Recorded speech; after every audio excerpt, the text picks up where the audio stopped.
주님이 준비해 놓으신 것, 주님의 공급은 바뀌지 않아요. 다시 말하면 9절에 보면 요한복음 21장 9절에 생선도 있고 떡도 있어요. 주님이 준비하시는 것은 바뀌지 않아요. 다시 말하면 주님의 공급하심은 줄어지지 않아요. 문제는 내가 순종하고 준비하는 것이 자꾸 바뀐다는 거예요. 제가 최근에 고민하고 있는 문제가, 고민이라고 한다면 묵상입니다. 고민하고 있는 문제가 하나님의 신실하심은 바뀌지 않아요. 그죠? 하나님의 약속은 결코 움직여지지 않습니다. 근데 자꾸 내가 바뀌는 거예요. 신앙의 삶을 살다 보니까 자꾸 내가 바뀌어요. 애한테 어려운 일이 생기면 마음이 흔들리고, 집안에 어떤 어려운 일이 생기면 마음이 흔들리고, 뭔가 교회 일을 하는 데 있어서 잘 안 풀리는 게 있으면 이 마음이 내 쪽에서 자꾸 문제가 생기는 거예요. 신명기 20장을 한번 보죠. 1절입니다. 네가 나가 대적과 싸우려 할 때에 말과 병거와 민중이 너보다 많음을 볼지라도 그들을 두려워 말라. 애굽 땅에서 너를 인도하여 내신 네 하나님 여호와께서 같이 읽죠. 너와 함께 하시느니라. 두려워 말라 중간에 말씀하셨거든요. 두려워 말라. 이유가 뭐죠? 여호와께서 너와 함께 하신다라는 약속입니다. 근데 이게 언제죠? 그냥 하나님께서 아무런 어려움이 없는데도 불구하고 두려워하지 말라고 하신 게 아니잖아요. 앞에 선행되는 게 뭐죠? 대적과 싸울 때예요. 대적하고 싸울 때 말이 더 많아요. 그리고 병거가 더 많아요. 그리고 군사가 더 많은 겁니다. 두려울 수밖에 없죠. 이스라엘 민족이 한 사람씩 정탐꾼을 뽑아서 12명을 보냈습니다. 40일 동안 정탐을 했어요. 돌아와서 12명이 이제 보고를 하게 되잖아요. 그 중에 10명이 뭐라 그러죠? 하나님의 말씀대로 너무 좋다. 그런데 그 성이 아주 높고 견고하더라. 그리고 그들은 장대한 민족이다. 그들이 우리를 보면 메뚜기 같았을 거다. 내가 봐도 그랬는데 그 악평을 듣고요. 이스라엘 민족이 밤새 울게 됩니다. 민수기 14장, 13장, 14장 잘 나와 있잖아요. 왜 많은 말씀을 가지고 있고 하나님이 보여주신 역사를 봤잖아요. 10가지의 재앙이 이집트에 내려지는 거 봤습니다. 홍해가 갈라지는 거 봤습니다. 광야 생활 가운데 놀라운 기적들을 봤어요. 더불어 하나님이 약속하셨습니다. 그런데도 불구하고 성이 높고 견고합니다. 그 민족이 장대한 민족이에요. 그걸 보고 악평을 하잖아요. 그 10명의 정탐꾼이 어디에 살고 있습니까? 내 속에 살고 있잖아요. 내 속에. 그러니까 우리는 어떤 일을 당하면요, 긍정적인 것보다 부정적인 거 먼저 생각하죠. 2명이 그들은 우리의 밥이다. 하나님이 약속하셨으니까 우리 들어가면 된다. 2명이. 근데 이스라엘 민족이 그 2명을 어떻게 하려고 했죠? 돌로 쳐서 죽이려고 했습니다. 하나님의 영광이 나타나지 않았다면 그 2사람은 그날 죽었을 거예요. 우리 속에 12명의 정탐꾼이 살고 있지 않습니까? 이렇게 살면 안 되는데, 말씀대로 살아야 되는데, 근데 10명이 뭐라 그래요? 야, 그럴 시간 어딨냐? 늘 싸우잖아요. 그죠? 우리의 마음속에 있어요. 여기에서도 말과 병거와 민중이 너보다 많음을 어떻게 하죠? 볼지라도. 현실이잖아요. 그냥 교회 안에서 듣는 말씀이 아니라 삶 속에 경험되는 말씀이잖아요. 우리가 삶을 살아갈 때 말이 많은 상황 당하죠? 불신자들 가운데에서 혼자 믿음을 가진 사람으로서 놀림당하기도 하죠. 직장에서 좋지 않은 대우를 받기도 하죠. 가족들에게 버려지기도 하죠. 실제 많은 어려움 속에 있습니다. 그런데 우리가 기억해야 될 게 뭐죠? 여호와께서 너와 함께 하신다. 자, 그런데 여기 이스라엘 백성들이 전쟁터에 가잖아요. 그러면 3절에 이런 얘기를 먼저 하라는 거예요. 놀라지도 말고 또는 두려워하지도 말고 마음에 겁내지도 말고 그러면서 5절에 중간에 집을 새로 지었는데 낙성식 못했냐? 돌아가라. 6절에 포도원을 만들었는데 과실 못 먹었냐? 돌아가라. 7절에 약혼을 했는데 그를 취하지 못했냐? 돌아가라.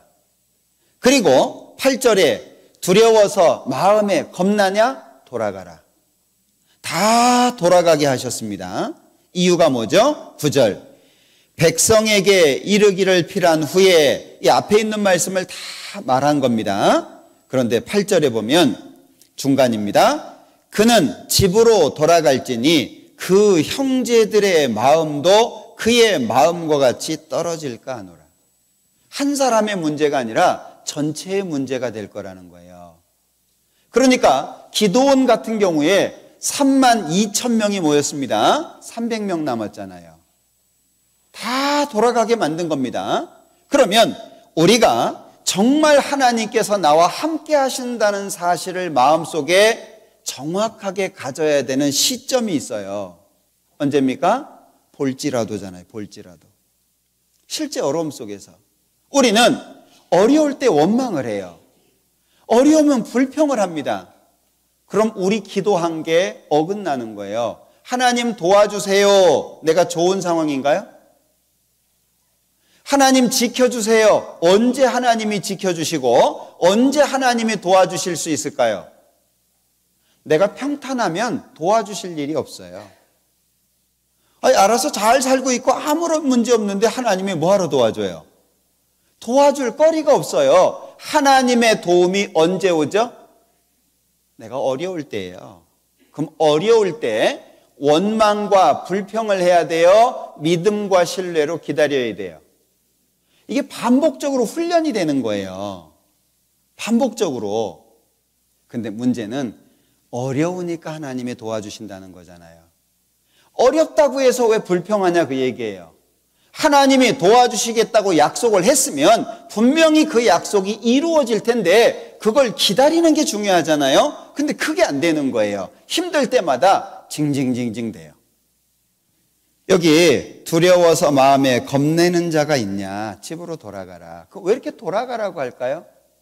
사실 이걸 보면 신앙생활은 내 마음이 세상에 가 있어도 안 되고 두려워해도 안 된다는 걸 알 수 있잖아요.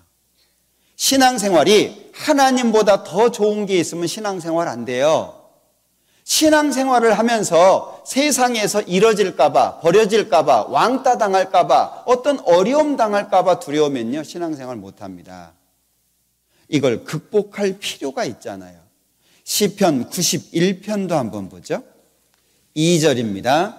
내가 여호와를 가리켜 말하기를 저는 나의 피난처요 나의 요새요 나의 의뢰하는 하나님이라 하리니. 우리 세상 사람들, 특히 한국 사람들 못 먹어도 고하잖아요. 갈 때까지 가보자 그러잖아요. 구원받은 사람들이 가져야 될 마음 아닐까요? 하나님이 약속하셨으니까 끝까지 가보자. 그 마음이 구원받은 사람들 마음속에 있어야 되지 않을까요? 조금 어려움이 생기면 자꾸 피할 생각을 합니다. 성경에는 분명히 지켜주시겠다고, 함께 하시겠다고, 나의 의로운 오른손으로 붙들어 주겠다고 약속을 하셨는데 그 약속이 어려움이라고 하는 상황 속에서 기억이 안 되는 거예요. 하나님은 약속하신 것을 반드시 지키십니다. 여기 시편 91편 1절에 보면 지존자의 은밀한 곳에 거하는 자는 전능하신 자의 그늘 아래 거하리로다. 여기 지존자, 지극히 높으신, 가장 높으신 분을 말하죠. 지존자의 은밀한 곳, 따로 있는 게 아니에요. 하나님 안에 있는 게 가장 은밀한 거 아닐까요? 하나님이 요새예요. 하나님이 반석입니다. 하나님께서 산성이에요. 그러면 지존자의 은밀한 곳에 거하는 자는 전능하신 자의 그늘 아래 거한다. 저가 너를 그 깃으로 덮으시리니. 우리 옛날에 하늘에 매가 뜨면 암탉이 새끼들 부르잖아요. 그래서 날개를 펼쳐가지고 병아리들을 보호합니다. 그 어르신들 많이 보셨죠? 지금은 보기 어려운 장면인데, 그리고 매가 사라지면 병아리들을 풀어놔요. 그 깃 아래, 날개 아래가 뭐죠? 하나님의 보호처잖아요. 하나님이 보호해 주시는 거예요. 그걸 전능자의 그늘 아래라고 표현하고 있습니다.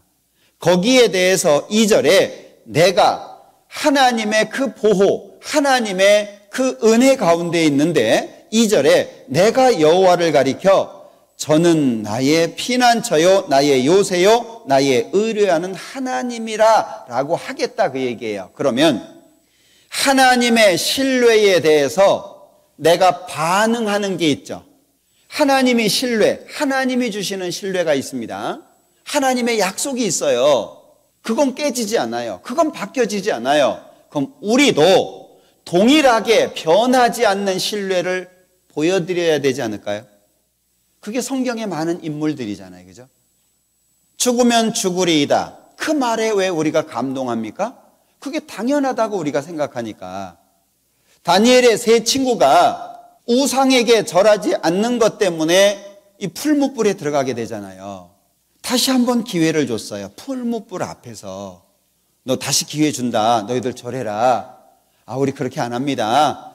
만약에 풀무불 속에 들어간다라고 할지라도 하나님이 우리 살려줄 겁니다. 그 다음에 뭐라 그러죠? 그리 아니하실지라도. 우리가 그 말을 들을 때 가슴이 뭉클하잖아요. 왜? 그게 맞다고 생각하고 있는 거예요. 그게 옳다라고, 구원받은 사람들의 삶의 모습이라고 인정하고 있는 거예요. 이 신앙의 인물들 가운데에서요, 왜 우리의 마음속에 도전이 되고 어떤 삶의 지표가 되고 우리의 마음에 격동을 주고 힘을 줍니까? 그게 맞다고 우리가 알고 있기 때문에 그래요. 반복적으로 비록 넘어질지라도 일어나서 실패할지라도 다시 도전해가지고 우리의 변치 않는 신뢰를 주님을 향해서 보여줘야 되지 않겠냐.